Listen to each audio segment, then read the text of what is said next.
Carter, CEO of CRMLS, to the stage. Emily Chenevert, CEO of the Austin Board of Realtors at Unlock MLS, and Justin Haig, who's with Northwest MLS. And so I'm not much of a sitter, but thank you all for being kind enough to sit with us.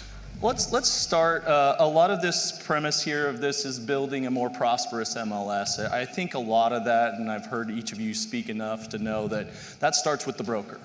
So let's talk a little bit about your understanding, the way that you've built relationships with brokers over your time doing what you're doing in your positions. And just to be clear, a few different business models here. Justin, who just assumed his role as CEO at the beginning of this year after being there for a number of years with Tom Hurlbrink, is a very well-known, respected broker-owned MLS, serves a regional marketplace. Emily with Unlock MLS is an association-owned MLS, one of the larger association-owned MLSs in the country, also serving a regional marketplace though. And of course, Art, along with the folks out at Bright, each of them serve 40 different associations and have a regional marketplace. So a little bit of context there, but broker in that perspective, how important is it for you and how have you learned about it? And Justin, I might start with you because you have to know that, right? It's in your DNA.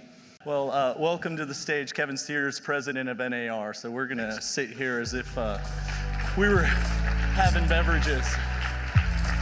I want to take this a little bit back into your own personal experience as a broker, and you talk about important decisions. And you mentioned it, that you had recently sold your brokerage, a family-owned brokerage.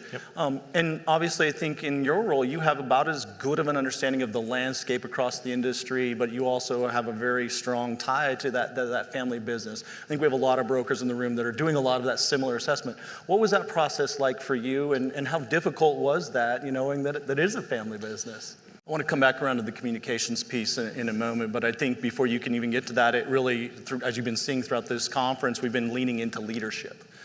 Talk about, there's clearly been a lot of changes within the NAR environment. There's been, presidents that are no longer where they are, and that's how you got where you were in that January 8th piece.